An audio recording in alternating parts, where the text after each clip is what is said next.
The amendment be agreed to, and I call the member for Lyme. Thank you, Mr Deputy Speaker. This bill amends the Health Insurance Act from 1973 and the Dental Benefits Act 2008 and allows operation of the Child Dental Benefits Schedule to be overseen in a similar fashion to Medicare oversight process.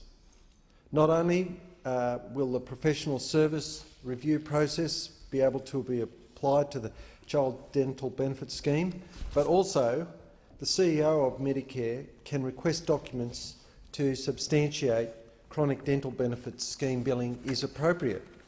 Now, these are sensible and appropriate measures and ensure compliance with the intent and design of the scheme.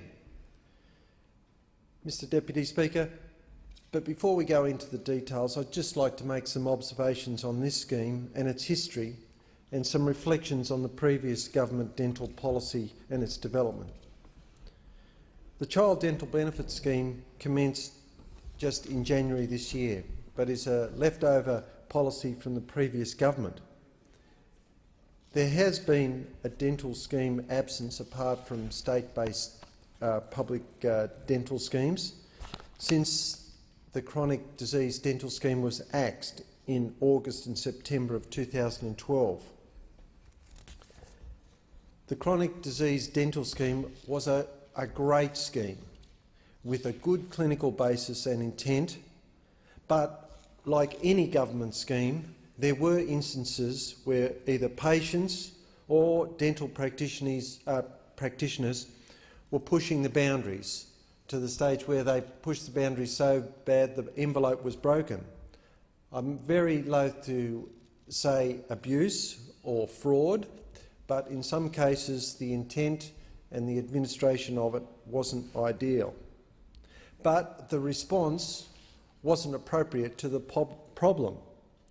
In classic ALP fashion, rather than instituting compliance and oversight, which you would think any sensible administration would bring into play if they had concerns, it appears to me it gave them the excuse to get rid of a scheme or an achievement of the coalition that actually had some runs on the board. As well, there appeared to be the opportunity to save the previous administration a heap of money because there was no replacement for about 14 months. Also, they summarily demanded in retrospect refunds of thousands of dollars from dentists who'd supplied services to patients. And the justification seems to me to be a technicality, that the dentist hadn't filled out some part of the paperwork. This also reflects badly on the previous administration because surely, Mr Deputy Speaker, with most transactions in business, you check if the work has been done before you pay the provider. So to me that tells me that they were just not checking on the processes that they should have had in place in the first instance.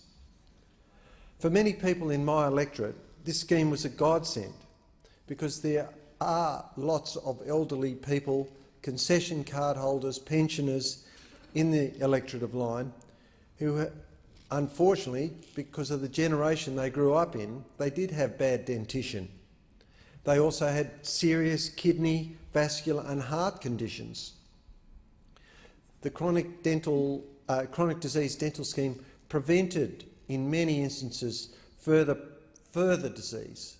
Even though it was being done late in life, for many of these recipients, it was very preventive. Because if you have got kidney disease and you've got gingivitis and rotten teeth, or you can't eat good nutrition because you've got no teeth, this was a godsend.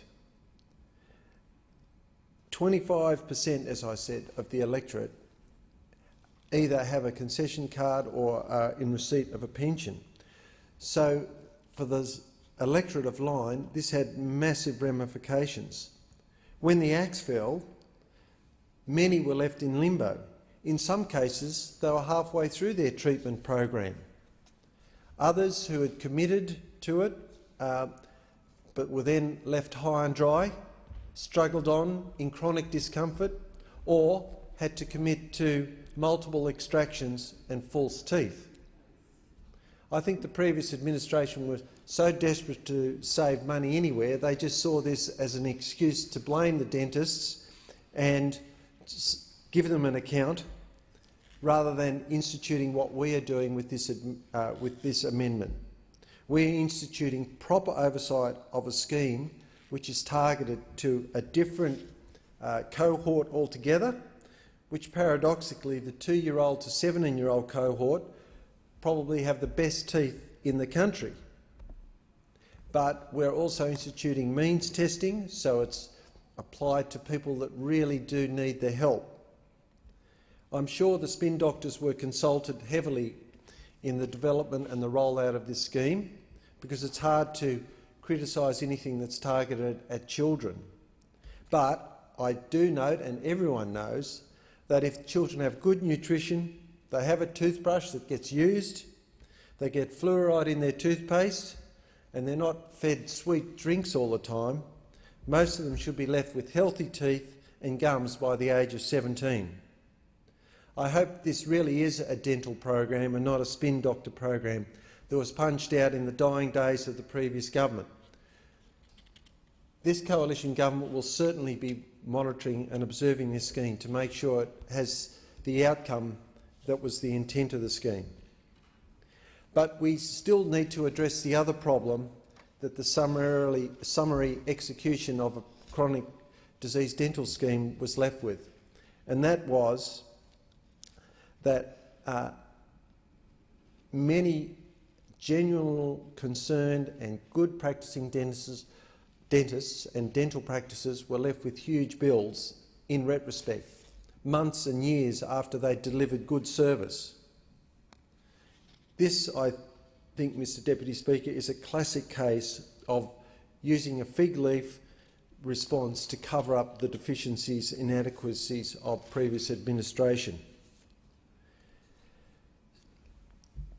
The old saying, throwing out the baby with the bathwater, is so applicable here. There were problems with the chronic disease dental scheme, but rather than fixing them, they got rid of the whole scheme altogether. Now, with these amendments, under Section 34 of the Financial Management and Accountability Act, and with this oversight, and the CEO of Medicare can look into it and inquire, and with professional services review process, this will simplify all the process of garnering these debts that were levied. It will also give the department the ability to waive these debts. It won't excuse fraud, it won't excuse abuse, but currently the investigation and the process where these monies are retrieved is so laborious and long, the amount of funds expended in getting the funds back will probably cost as much as what the returns would be. And also, I find it was an affront to retrospectively bill professional people doing a good job for patients with a chronic disease. So I commend these amendments to the House. As I've said on so many occasions, when you're in government, you've got to have good administration. This is a good legislative response to a problem that is now going to be addressed and fixed. So I commend the bill and the amendments to the House.